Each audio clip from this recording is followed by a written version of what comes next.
कल एक प्रश्नकर्ता ने प्रश्न किया कि हम प्रायः बहुत महापुरुषों को देखें कि बहुत बुरा कष्ट भोगना पड़ता है संतों को, ऐसा क्यों? बड़े बड़े पापी हैं ऐसे, उनको कुछ नहीं कष्ट होता, और संत जो भजन कर रहे हैं उनको बहुत ही कष्ट होता है, ऐसा क्यों होता है? ऐसा इसलिए होता है, उसके दो कारण होते हैं। पहला तो इतने करुणा में होते हैं कि वो अपने जनों के आगामी प्रारब्ध को देख लिया और वो जान भी नहीं पाया और प्रारब्ध को घसीट कर अपने शरीर पे डाल लिया और भोग लिया। इतना करुणा में हृदय होता है कि अनंत माताओं का हृदय भी उतना करुणा में नहीं होगा। कोई जान नहीं सकता इस बात को। वो देखा कि हमारे अमुक जन पर प्रारब्ध का आक्रमण होने वाला है, तो प्रारब्ध तो मिटाया नहीं जा सकता, भोगा जा सकता है, तो आओ हम भोगने के लिए तैयार हैं, और वो उनके प्रारब्ध को ले लेते हैं। दूसरा, अनंत जन्मों का हिसाब बराबर होना है, भगवत प्राप्ति होनी है। अब आखिरी जन्म है तो जो हिसाब है अनंत जन्मों का, पहाड़ का पहाड़ जमा था, छोटा छोटा भोग भोगते हुए, तो उनको लगता है कि जो संत महात्मा उनको बहुत कष्ट है। बिल्कुल कष्ट नहीं है, केवल प्रारब्ध भोग की लीला। वो दो प्रकार की, एक करुणा करके अपने जनों के प्रारब्ध को ले लेना, एक दूसरा अपने अनंत जन्मों के प्रारब्ध को भोग कर पवित्र होकर भगवान के धाम जाना। दूसरा, जो पापात्मा जन है उनके जो वर्तमान के पाप हैं और पूर्व के पुण्य उनके काम कर रहे हैं, इसलिए उनको कष्ट नहीं दिखाई दे रहा। लेकिन जब पूर्व का पुण्य समाप्त हो जाएगा, वर्तमान का पाप और पूर्व का पाप लगे, तब उनकी दुर्गति हो जाएगी। तो ऐसे ही जब हम धाम में या नाम जपने में या भक्ति में चलते हैं तो लोग हमारा उपहास करते हैं, लोग हमें कटु वचन बोलते हैं, उनको द्वेष होता है भक्तों से, वो निंदा करते हैं। तो दुर्वाच्यान सहस्त्रशा परिभवान नीचै कृतान कोटिशो। करोड़ों प्रकार से कोई हमें दुर्वचन कहे तो भी हमको चुप रहना है। क्यों चुप रहना? हमें अपना काम बनाना है। वो दुर्वचन बोलेगा, हमारे पाप नष्ट हो जाएंगे, हृदय में जलन होगी ना, तो हमारा हृदय पवित्र होगा। हृदय भगवान के लिए सुंदर महल है, सुंदर निकुंज है। नारायण या गौर श्याम को हृदय निकुंज बसइए। बहुत कूड़ा करकट जमा कर लिया गलती करके, उसका नाश होगा। दुर्वाच्यान सहस्त्रशा परिभवान नीचै कृतान कोटिशो। नीच पुरुष द्वारा करोड़ करोड़ प्रकार से तुम्हें कष्ट दिया जाए, गाली दे रहे हैं, निंदा कर रहे हैं, उपहास कर रहे हैं, ऐसा व्यवहार कर रहे हैं जो हृदय को जला रहा है, ए सह जाना, पलट कर जवाब मत देना। बहुत जल्दी तुम्हारा हृदय पवित्र हो जाएगा और तुम सदा सदा के लिए सुखी हो जाओगे, और वो जो बोल रहा है वो दुखी हो जाएगा। उमा क्षमा सापहुते भारी। तुम चुप रहो, मत बोलो। भक्ष्याक्षादन वास कुट्य मिलना दुखान्यलम कोटिशा। हो सकता है कि तुम्हें भोजन आदि की व्यवस्था हो, वास की सही व्यवस्था न हो, गर्मी सर्दी आदि सहनी पड़ रही, चुपचाप सह लो। थोड़े दिन का जीवन है, भगवत प्राप्ति करनी है। धाम में ऐसी निष्ठा से रहो, भोजन भी नहीं मिलेगा, कष्ट भी मिलेगा, गालियां मिलेंगी, तो भी हम धाम को नहीं छोड़ेंगे। कामाद्य रति पीड़या च मनसो वैकल्यमात्यंतिकम। अब इतने बड़े भजनानंदी तो नहीं है कि हम काम विजयी हों, तो ये काम आदि दोष हमारे हृदय को जलाएंगे, पीड़ा देंगे, पर हम किसी से कहेंगे नहीं और कोई चेष्टा नहीं करेंगे, सह जाएंगे। वैकल्य मात्यंतिकम, भारी विकलता होने पर भी हम किसी से नहीं कहेंगे, हम कोई चेष्टा नहीं करेंगे, हम सह जाएंगे। ये सोढ़्वापि वसंत के लिविपने कृष्णश्च तेभ्यो नमः। जो ऐसे श्री राधा और कृष्ण के केल विलास युक्त महल वृंदावन में वास करते, सब कुछ सहते हुए श्रीपाद कहते, मैं उनको नमस्कार करता हूं। दोषान स्थिर जंगमेशु कलयन कस्यापि नो द्वेजयन। तुम्हें उद्विग्न करेंगे यहां लोग, तुम्हें परेशान कर सकते हैं, पर तुम उनकी निंदा मत करना, उद्विग्न मत होना, उनकी निंदा मत करना, अपने आप को बचा के निकल जाना। ये मानो परमार्थ में आगे बढ़ने के लिए जरूरी है ये बात। दोषान न स्थिर जंगमेशु, यहां किसी भी जड़ चैतन्य में दोष दर्शन न होने पावे। यद्यपि वो तुम्हें उद्वेग प्रदान करेंगे, भगवत पार्षद हैं, प्रेरित होकर आएंगे, तुम्हें ऐसे वचन बोलेंगे, ऐसी चेष्टा करेंगे, ऐसे उद्वेग प्रदान करेंगे, पर तुम उद्वेग मत कर। किंचित दयत्न लब्ध मित भुक चित्ते पिन स्त्रीक्षणा। यदि तुम्हें कवल दो कवल ही भोजन मिल जाए तो उसी को खा करके दिन व्यतीत कर लो। अभ्यास में बहुत बड़ी सामर्थ्य है, बहुत बड़ी सामर्थ्य अभ्यास में। ये भगवत प्राप्ति जब लक्ष्य हो जाएगी तभी सह सकते हो, अन्यथा नहीं सह पाओगे। अगर कवल दो कवल भी भोजन मिल जाए तो उधर में डाल लिया, पूरा दिन व्यतीत। कवल दो कवल तो बहुत होता है, 3-4 दिन में कभी ऐसे गुड़ मिल जाता था ना गंगा किनारे, गुड़, तो गुड़ पाके एक कमंडल जब गंगा जल पीते थे तो ऐसे भगवान की तरफ, कितने कृपालु भगवान हो, ऐसे एकांत में भी आप हमारे उदर पोषण को देते हो। आज तुम 3 बार पाते हो, एक बार भी भगवान हृदय से जय नहीं बोलते होगे, हृदय से जय नहीं बोलते होगे कि आहा कितने कृपालु प्रभु आप हो, आप कितना प्यार करते हो। कभी रोते हो प्रभु के प्रति, कितना प्यार है प्रभु का। हर व्यवस्था है लेकिन कभी एकांत में जय जयकार हृदय से नहीं कर कि आपकी कितनी अपार कृपा है नाथ हम पर। और कह रहे मितभुक चित्ते पिन स्त्री क्षणा, एक क्षण के लिए भी वृत्ति काम भोग के लिए किसी माता बहन की तरफ गंदी भावना से न जाने पावे। धाम में वास करते हो, ऐसी गलती ना होने पावे। श्री राधा मुरली धरोज्वल यशहा श्रणवन गृणन संस्मरन यो वृंदावन मावसेन मधुर धीर धन्याय तस्मै नमः। जो हर समय राधा मुरलीधर का निरंतर नाम जप करता है, यशोगान करता है, किसी माता बहन की तरफ काम भाव से एक क्षण भी नहीं देखता है, थोड़ा कवल दो कवल मिल जाए उसी से काम चला लेता है, रात दिन भजन में है पर लोग उसे गाली देते हैं, लोग उसको दुर्वचन बोलते हैं पर वो कुछ नहीं बोलता, सह जाता है। तो श्रीपाद कह रहे हैं धन्याय तस्मै नमः, वो धन्य हो गया, मैं उसे नमस्कार करता हूं। ऐसा हमारा जीवन श्रीधाम वृंदावन के प्रति समर्पित हो। भावना कभी मिथ्या या कल्पना नहीं होती। उपासक को भाव से ही रसास्वादन मिलता है। भावोत्सवेन भजताम रसकाम धेनुम तम राधिका चरण रेणु माम स्मर। यदि भाव नहीं उत्पन्न हुआ तो अभी जीवन सुन। साधना की अवस्था में आपको लाभ मिला है क्या? भाव। भाव साधु को, साधक को, भक्त को, उपासक को उपलब्धि हुई है तो क्या उपलब्धि हुई? भाव। जैसे ज्ञान मार्ग में भी भाव है, ब्रह्म भाव, भगवत भाव में है सखा भाव, दास्य भाव, वात्सल्य भाव, गोपी भाव, सहचरी भाव, भाव की प्राप्ति होना। श्रद्धाहीन, मिथ्याचारी, मनमानी आचरण करने वालों को भाव का परिचय ही नहीं, जानते ही नहीं कि भाव क्या है। सच्ची मानिए, जिस दिन आप भाव में डूबने लगेंगे आपको कहीं जाने आने की जरूरत नहीं। यहां के ठाकुर का दर्शन नहीं हुआ तो विश्व में कहीं भी दर्शन करे और शांति नहीं मिलने वाली। इसलिए जो भगवत कृपा पात्र होते हैं अंतर में घुसना प्रारंभ कर देते हैं, अंतर्मुख होकर के अपने हृदय देश के ठाकुर के दर्शन की चेष्टा करते हैं। हृदय के भगवान का साक्षात्कार हो गया तो सर्वत्र होगा, और सर्वत्र घूमे आप हृदय के ठाकुर का साक्षात्कार नहीं तो कुछ हाथ नहीं लगेगा। करके देख लो, मन चराए आओ, मन को घुमाए आओ, आंखें चराए आओ, लेकिन हृदय के ठाकुर का साक्षात्कार नहीं हुआ तो विश्राम नहीं मिलेगा।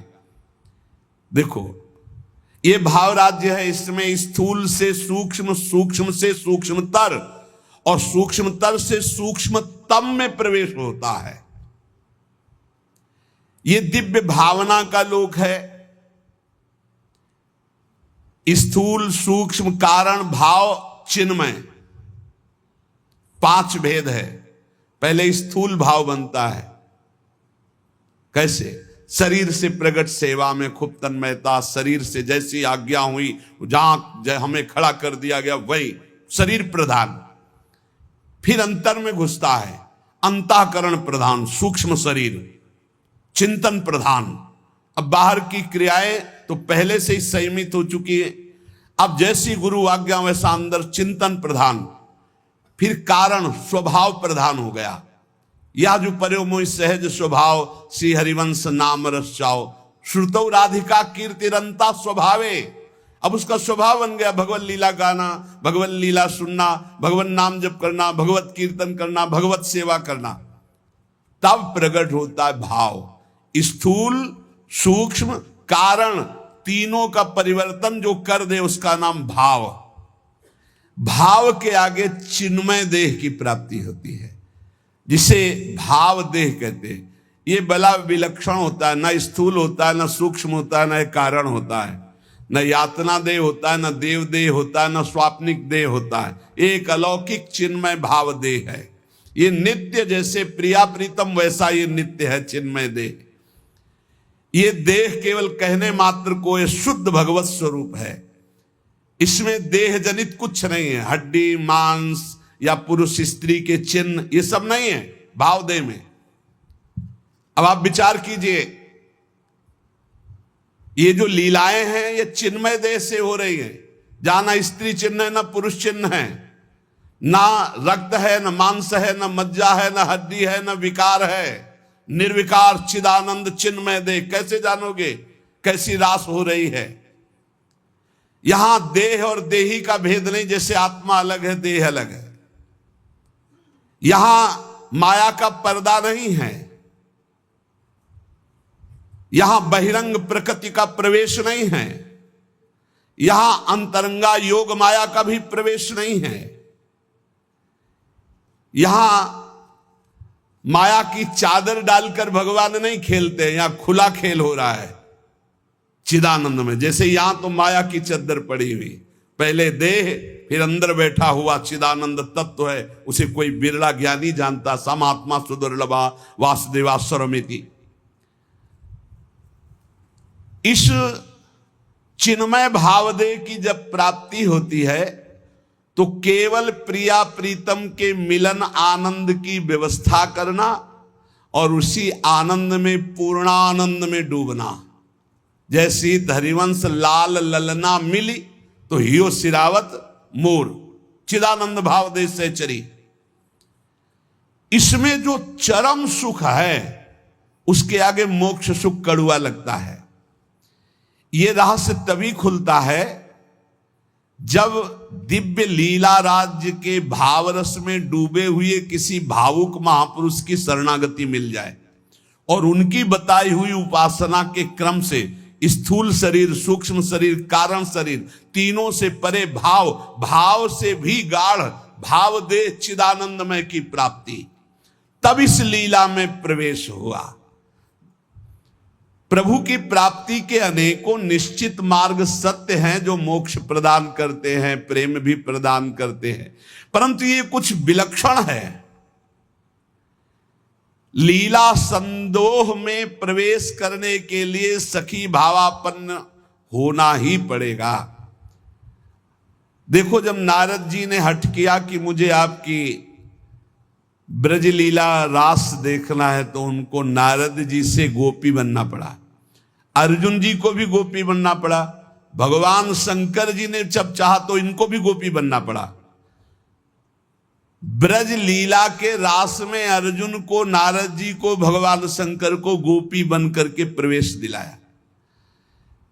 लेकिन नवनिवृत्त निकुंज में तो सहचरी भाव के बिना प्रवेश। तीन गोपिन ते दुर्लभ माई, नित्य विहार सहज सुखदाई।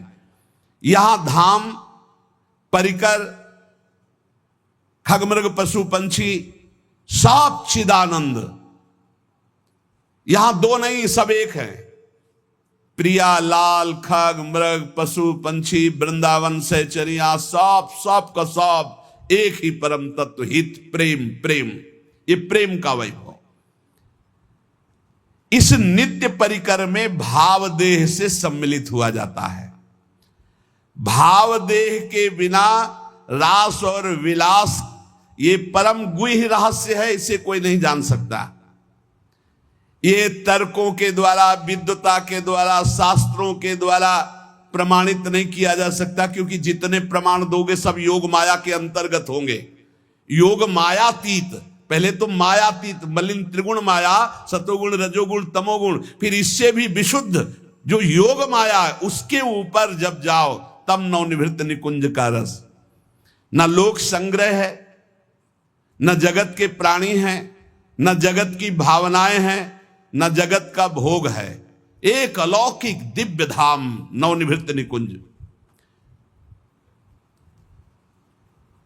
जहां एक से भिन्न कुछ भी नहीं, ना लोक, ना जगत, ना प्राणी, न वस्तु, न सूर्य, न चंद्रमा, न शरीर, सब चिदानंद, सब प्रेममय। वृंदावन प्रेममय, खगन पशु पंछी प्रेममय, यमुना जी प्रेममय, प्रियालाल प्रेम के खिलौना दो खेलत है प्रेम, प्रेम प्रेम प्रेम। और चिदानंद देह को सुन चुके हैं आप, निर्विकार, स्त्री पुरुष चिन्हों से रहित।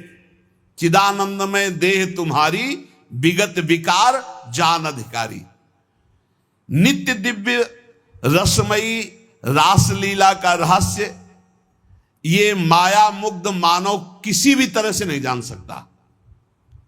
हृदय में जब तक कोई भी वासना है तब तक प्रियालाल को कोई नहीं जान सकता।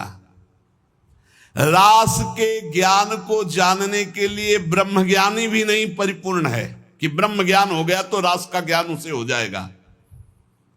बड़ा खींचातानी करके वो कहते हैं आत्मविलास हो ऐसा, ये अलग देश है। अगर एक खींचातानी वही ज्ञान से होता तो परम ज्ञानी जो महान पुरुष श्री सुखदेव जी हैं वो सीधे आत्मविलास का वर्णन करते।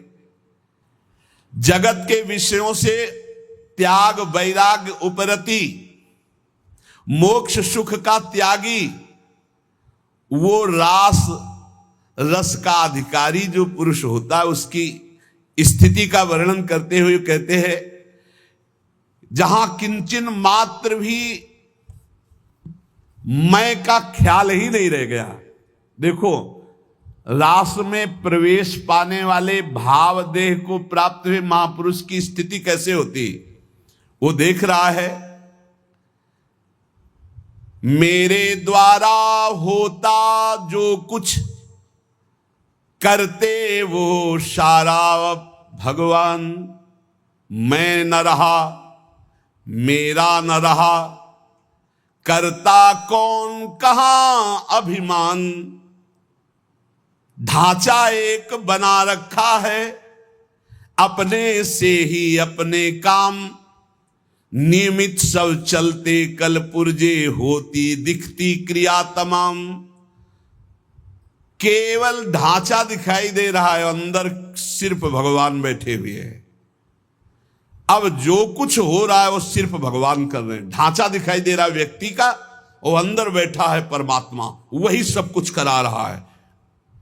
तुमने जो कहलाया मुझसे वही कहा मैंने अविकल, तुमने जो करवाया मुझसे वही किया मैंने निश्चल। तुमने जो सिखलाया मुझको सीखा मैंने वही सकल, तुमने जो दिखलाया मुझको देखा मैंने वही अकल। ये जो कुछ भी कहा क्रिया सीखा देखा मैंने प्रीतम, सो सब तुमने ही अपने में अपनी की लीला उत्तम। तुमने जो कहलाया मुझसे वही कहा मैंने अविकल, तुमने जो करवाया मुझसे वही किया मैंने निश्चल। ये उस जो भाव देह को प्राप्त हो रहा है, किंचन मात्र हम नहीं रह गया, वो देख रहा है प्रभु करा रहे हैं। मन मति कैसे होते मुझ में जब मैं ही हूं नहीं स्वयं, बना तुम्हारा सुख सदन तुम्ही से रहते हरदम। मन बुद्धि चित्त हम सब कुछ आपने अपहरण कर लिया, अब कार्य तो आपके द्वारा हो रहे। ओ शब्द में त्रुटि हो सकती, हाईजैक कहते, हाईजैक कहते, कर लिया हाईजैक भगवान ने, पूरा सिस्टम हाईजैक कर लिया। मन बुद्धि चित्त अहंकार इंद्रियां सबको भगवान ने, अब वो दिखाई दे रहा है केवल ढांचा करता हुआ, लेकिन क्रिया। किसी ने प्रश्न किया था कि आपको मन परेशान करता है जैसे हम लोगों को परेशान करता है? था, परेशान करता था जब मेरा मन था तब। जब मेरा मन था तब परेशान करता था, और जब उनका मन हो गया तो अब आनंद देता, परेशान नहीं करता है, अब आनंद देता है। क्या स्थिति होती है? मेरे मन में नित प्रविष्ट रहे, ईश्वर का मन करता काम, ईश्वर के मन के ही होते उदय दिव्य संकल्प ललाम। अब जो मेरा मन था उसमें ईश्वर का मन आकर बैठ गया। अब जो संकल्प विकल्प हो रहे हैं, अब जो क्रियाएं हो रही, जो भी बात हो रही, जो प्रश्न उत्तर हो रहे, जो चेष्टा हो रही, वो ईश्वर के द्वारा हो रही, वो किसी जीव के द्वारा नहीं हो रही। जीव के द्वारा किसी का परिवर्तन नहीं होता, ध्यान रखना। जो इसमें मैं था उसका अपहरण कर लिया गया, और उस मैं पे जो मैं है वो बैठ गया, अब अपना कार्य वो कर रहा है। रहा न मेरे मन में कुछ भी ईश्वर के मन के अतिरिक्त, रहता सदा इसी से वो मधुरमय भगवद रस से अभिषिक्त। अब मेरा मन नहीं रह गया, अब प्रभु के मन ने हमारे मन पर पूरा का पूरा अधिकार करके बैठ गया। तो प्रेम रस अभिषिक्त मन, सूखे मन में काम क्रोध लोभ मोह मद मत्सर होते, भगवत रस से अभिषिक्त मन में नहीं होते। परेशान भूखा आदमी करता है, तृप्त आदमी तो आराम करता है। अब श्री राधा जुग चरण निवास, अब तृप्त हो गया, अब इसके भागने की जगह नहीं बची है। मेरे मन को नित्य बनाए रखते प्रभु निज मन का यंत्र, करते उससे अपने मन की मनमोहन वे परम स्वतंत्र। रहा न कोई मुझ में करने वाला अब शुचि अशुचि विचार, अंतर्द्वंद मिट गए सारे, मिटे मोह के सभी विकार। एक ने कहा कि हमने आपको जान लिया। नहीं भाई, नहीं जान सा है। छाती से लगे रहो फिर भी नहीं जान पाओगे, छाती से लगोगे फिर भी नहीं जान पाओगे, वचन से लग जाओगे तो जान जाओगे, वाणी को पकड़ लो उसके अनुसार चल दो तो जान जाओगे, नहीं जान पाओगे।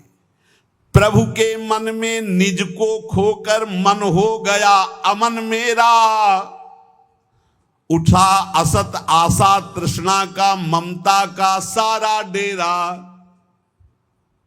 अमना हो गया मन, कुछ नहीं चाहिए।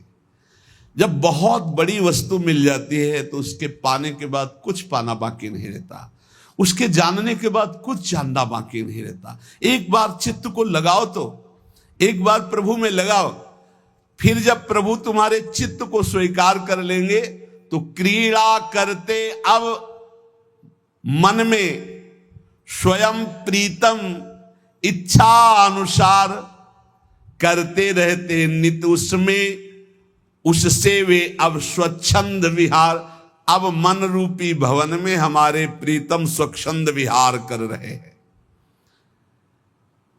जितनी भी मलिनताएं थी, जितनी भी इच्छाएं थी, वो प्रभु से विमुख होने के कारण, और जब प्रभु पधारे मन में सब अपने आप खत्म। क्रियाएं वैसे ही हो रही। मेरा जो कुछ था सब ही पर हुआ, एक उनका अधिकार, वे ही अब सब कुछ बने। प्राण हृदय मन प्राणाधार। भगवत प्रेमी महात्मा के प्राण कौन? प्रभु। मन कौन? प्रभु। तो प्राणाधार कौन? प्रभु। हृदय कौन? प्रभु। स्वयं प्रभु बन जाते। रहे कहीं भी कैसा भी यह देह पांच भौतिक सविकार, सविकार, मैं उनमें वे मुझ में, वे मैं नित्य निरंतर एकाकार। ये भावदेह में पहुंचने की स्थिति है। मेरे द्वारा बोल रहे हैं केवल मेरे श्री भगवान, मेरे द्वारा छेड़ रहे हैं वे मीठी मुरली की तान, मेरे जीवन में अब तो एकमात्र उनका ही स्थान, अतः उन्हीं का होता मुझ में क्रिया नित्य क्षुद्र महान। क्रिया क्षुद्र हो या महान हो, वे उन्हीं भगवान से हो रही। अब मैं मेरा कहीं अस्तित्व नहीं रह गया। इस स्थिति में भाव का प्रादुर्भाव हो जाता है और भाव देह की प्राप्ति हो जाती है। तो कह रहे इस लोक में आराध्य देव से भिन्न कहीं भी जिसकी ममता नहीं है, उसके लिए कोई संसार नहीं है, उसके लिए कोई प्राणी नहीं है, यहां तक कि अपना भी अस्तित्व नहीं रह गया। देखो साधना को समझिए, अपना भी अस्तित्व नहीं रह गया, तब वो नित्य दिव्य रास लीला का रहस्य उसके हृदय में स्वयं प्रकाशित हो जाता है। ये माया मुग्ध मानव अपनी बुद्धि लड़ाकर रास को समझना चाहे तो कदापि नहीं। कौन अधिकारी है? बोले जिसका इस लोक में कोई भी नहीं है, अपनी ममता कहीं नहीं है, जगत में पूरे ना कोई प्राणी पदार्थ में, यहां तक कि अपना भी अस्तित्व खो गया, वो रास का अधिकारी। इसीलिए कई बच्चा के पेट, बच्चा बन जाओ, आचार्य शरणागत हो जाओ, स्थिति वो प्रदान कर देंगे। हृदय में जब तक थोड़ी भी वासना का अंधकार है, वो इस रास के ज्ञान से आलोकित नहीं हो सकता है। जगत के विषयों से त्याग वैराग्य उपरति के अनंतर रसिक महापुरुष की विशिष्ट कृपा, तब वो रास रहस्य का ज्ञाता होता है। श्री श्यामा श्याम की यत्किंचित कृपा से रहस्य प्रकाशित होता है। ये लोक लोक नहीं रह जाता, मृत्यु लोक नहीं रह जाता उसकी दृष्टि में, ये सब दिव्य वृंदावन हो जाता। कहीं भी हो रहे उसकी दृष्टि वृंदावन में ही रहती। उसका दिव्य रास लोक अलग अलौकिक उसके नेत्रों में छाया रहता है।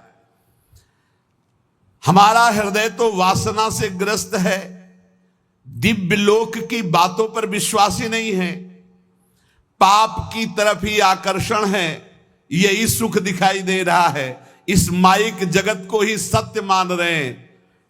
अरे अभी माइक जगत को त्याग करके योग माया के आवरण को भेद करके आगे बढ़ना।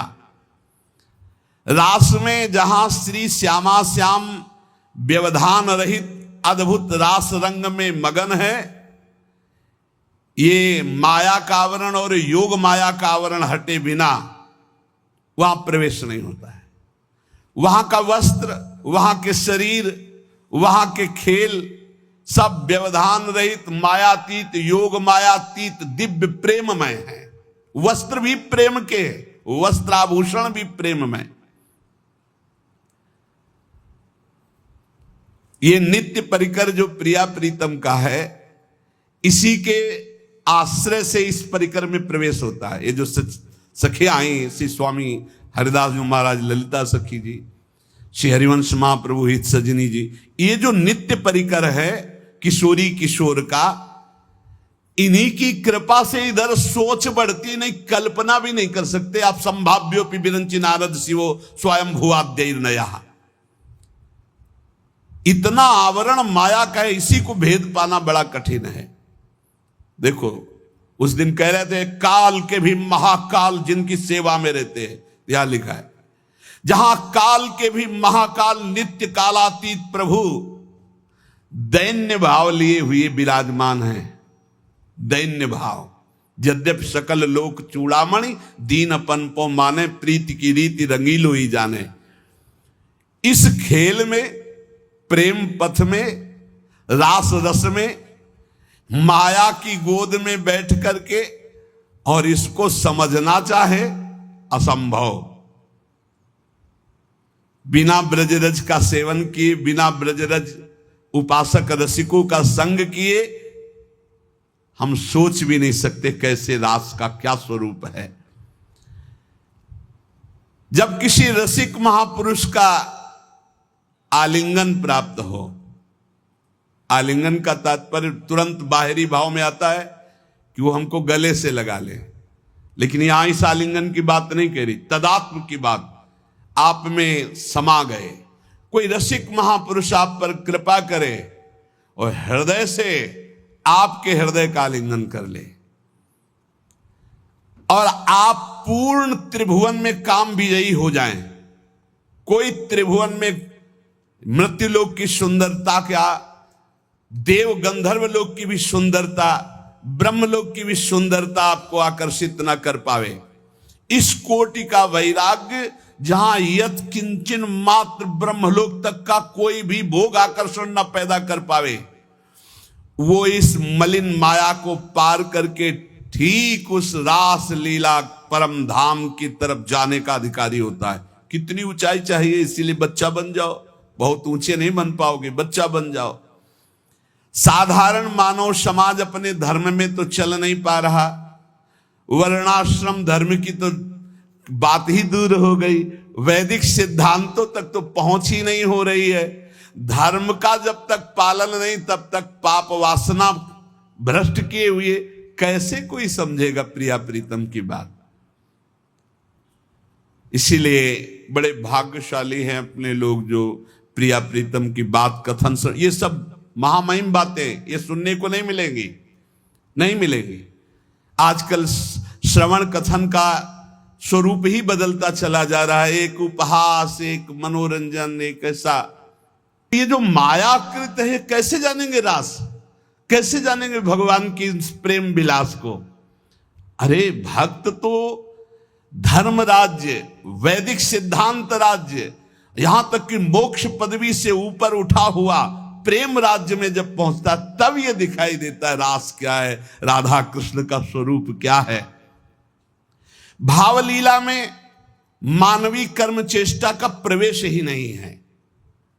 ये मानव जगत आदर्श के शिखर तक मानव कर्म पहुंचते हैं, रासलीला में नहीं। ये रासलीला भावलीला है, ये भावदेह से होती है। जैसे ब्रज में जो रास हुई, जब भगवान श्री कृष्ण की बंसी बजी तो सब गोपियां भगवान श्री कृष्ण के समीप पहुंची, तो हर गोपी अपने पति के पास सोई हुई थी, जहां जो जैसी थी व्यवस्था में। शरीर से एक भी गोपी नहीं गई। पूज्य महाराज भाई जी महाराज कह रहे, गोपी अपने अपने पति पुत्रों के पास थी, मानव देह मानव के पास था, और भाव देह चिदानंद में दिव्य रूप से वो भगवान के समीप गई, रास में सम्मिलित हुई।